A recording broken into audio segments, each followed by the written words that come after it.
Hello friends, आप सभी का मेरे YouTube channel go through fine art में स्वागत है। फ्रेंड्स, जो हमारे चैनल पे पहली बार विजिट कर रहे हैं वो प्लीज़ चैनल को सब्सक्राइब करके बेल आइकन को प्रेस कर लें ताकि इसी तरह की वीडियो आपको हमेशा मिलती रहे।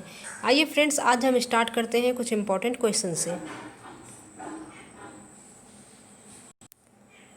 आज का पहला क्वेश्चन है, दक्षिण भारत के संदर्भ में गुहा लिपि से तात्पर्य है। तो अपाठ भित्ति आरेख से। और जैसा कि आप यहाँ देख रहे हैं क्वेश्चन नंबर 82, तो इसके पहले जितने भी 1 से 80 क्वेश्चन हैं वो मैं करवा चुकी हूँ। अगर आपने अभी तक चेक नहीं किए हैं तो डिस्क्रिप्शन पे जाएं और यहाँ पे आई लिंक है, आई लिंक पे भी मैं दे दूँगी, वहाँ पर भी जाके चेक कर सकते हैं। नेक्स्ट है, निम्नलिखित में से किसमें एक नर्तकी के बौद्ध भिक्षुनी में परिवर्तित होने की कथा मिलती है। तो मनी मैकले। सीरी नामक नगर की स्थापना किसने की थी। तो अलाउद्दीन खिलजी ने की थी। फ्रेंड्स, वीडियो को अंत तक देखिए क्योंकि मैं कुछ इंपॉर्टेंट ऑब्जेक्टिव क्वेश्चंस के साथ कुछ नावीवाद प्रतीकवाद के बारे में बात करेंगे और साथ ही साथ मैं आज आर्टिस्ट के काम के बारे में भी एंड में बात करूँगी कि जैसे रविन्द्रनाथ टैगोर है तो उन्होंने कौन सी कृतियाँ बनाई हैं। इस तरह से कुछ इंपॉर्टेंट आर्टिस्ट के बारे में बात करेंगे। और इससे पहले मैं आपको बता दूं कि लास्ट टाइम मैं एक क्वेश्चंस दी थी जिसका आंसर्स आप लोग को करना था। क्वेश्चंस ये था कि एम.एफ. हुसैन का जन्म कहाँ हुआ था और वो कहाँ बॉर्न हुए थे, उनकी तिथि क्या थी, ये सब पूछी थी।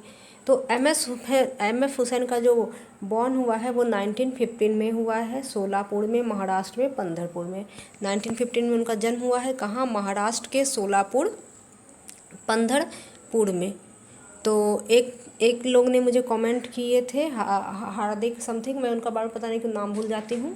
लगातार 3 बार से मैं ये क्वेश्चंस एलोरा के लिए दी थी, 3 क्वेश्चंस दी थी तीनों ही वीडियो में। ये तीनों ही क्वेश्चंस का जवाब उसने दिए हैं और उनके कमेंट को मैं पिन भी की हूँ। तो इसी तरह से क्वेश्चंस के जवाब देते रहिएगा। आज फिर से एक क्वेश्चंस करूँगी इसी वीडियो के मिडिल में, इसीलिए वीडियो को अंत तक देखें। नेक्स्ट है, पंडित राज जगन्नाथ किसके दरबार में राजकवि थे। तो शाहजहाँ। पंडित राज जगन्नाथ जो थे कवि थे और किनके दरबार में वो राजकवि थे। तो शाहजहाँ के दरबार में। ऐसे क्वेश्चंस KVS NVS में पूछने जाने की काफ़ी चांसेस रहते हैं।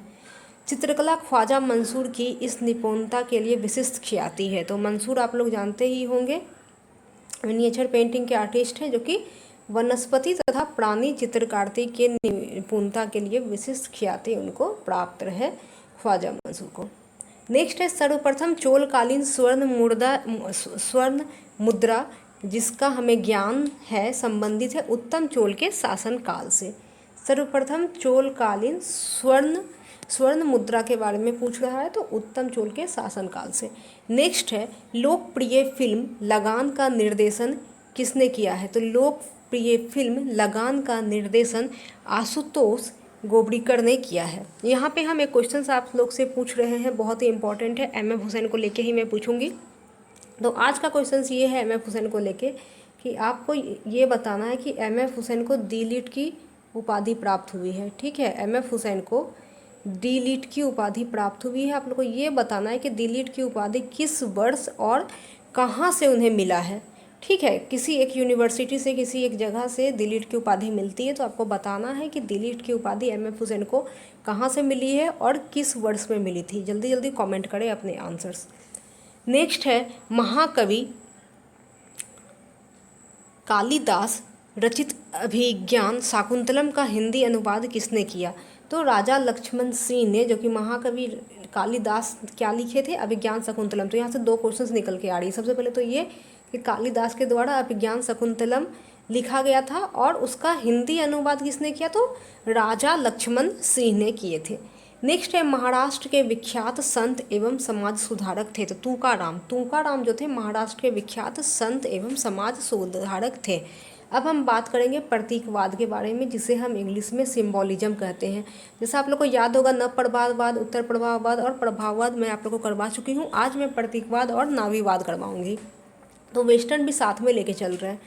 प्रतीकवाद से ज़्यादा क्वेश्चंस आते नहीं हैं, बस उनके आर्टिस्ट के बारे में मैं आपको बता देती हूँ। प्रतीकवाद ने अज्ञात, काल्पनिक, आत्मिक व अदृश्य को अपने चित्रों को मुख्य बनाया। तो उनके सिंबॉलिज्म के जो पेंटिंग होते थे उनका सब्जेक्ट क्या था, काल्पनिक, आत्मिक व अदृश्य।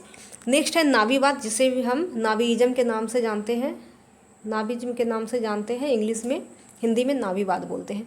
नावी चित्रकार प्रतीकवाद के सिद्धांतों से सहमत थे, किंतु उन्होंने उनका अक्षरशः पालन नहीं किया, यानी कि उनके सिद्धांत से वो एग्री तो करते थे बट उनके सिद्धार्थ को उन्होंने पालन नहीं किया। उनकी कला में अलंकारित्व का गुण अवश्य था, किंतु काल्पनिक विषयों को लेकर चित्रण करने में उन्होंने और कई प्रयत्न नहीं किया। वो उनकी अंकन पद्धति काफ़ी हद तक प्रभाववादी अंकन पद्धति के समान थी। नाभी के कुछ इंपॉर्टेंट आर्टिस्ट हैं जिनके बारे में हम बात करेंगे। ये देखिए, मॉरिस देनी, वॉन्तार, वियर, वो वाला, तो ये सब जो थे नाभी चित्रकार के लिए जाने जाते हैं।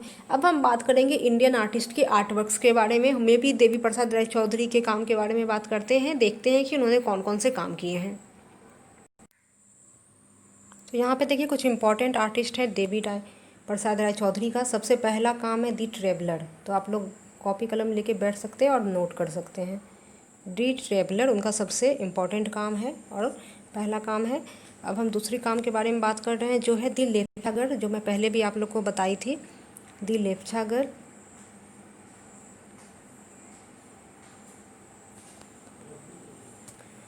तीसरा है दी नेपाली गर्ल, दी नेपाली गर्ल, यानी कि नेपाली लड़की को पेंट किए हैं।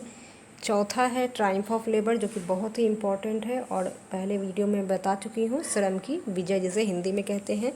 नेक्स्ट है green and gold, green and gold, ये भी देवी प्रसाद राय चौधरी का काम है।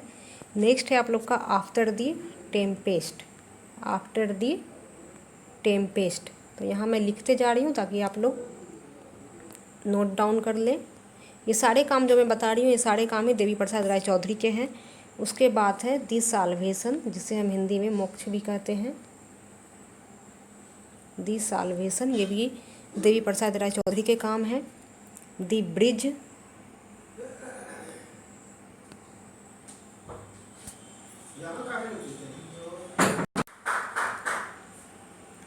नेक्स्ट है the doll, the doll of the palace, ये भी देवी प्रसाद राय चौधरी का काम है। और एक बहुत ही इम्पॉर्टेंट काम है उनका दुर्गा पूजा, दुर्गा पूजा। नेक्स्ट काम है आप लोग का अभिसारी का, जो कि नंदलाल बोस ने भी पेंट किए हैं और देवी राय चौधरी ने, बहुत ही इम्पॉर्टेंट काम है। और लास्ट काम है द रैली, जिसे हम हिंदी में शोभा यात्रा कहते हैं, दी रैली हिंदी में शोभा यात्रा कहते हैं। इसमें से इम्पॉर्टेंट काम कौन कौन है ये मैं एक बार प्रोनाउंस कर दे रही हूँ। दी लेप्चागर बहुत इंपॉर्टेंट है, ट्रायम्फ ऑफ लेबर बहुत इंपॉर्टेंट है, दी साल्वेशन बहुत इंपॉर्टेंट है, उसके बाद आपका अभिसारी का बहुत इंपॉर्टेंट है, और द रैली जो कि शोभा यात्रा हिंदी में कहते हैं।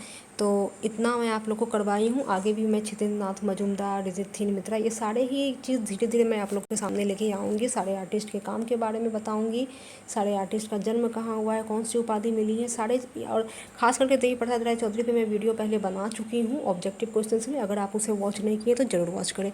आशा करती हूँ कि आज की वीडियो पसंद आई होंगी। अगर पसंद आई हैं तो please go through fine art को सपोर्ट करें और साथ ही साथ लाइक करें वीडियो को, और अपने दोस्तों के साथ शेयर करें और कमेंट करना ना भूलें अगर कोई क्वेरीज है तो। Bye bye.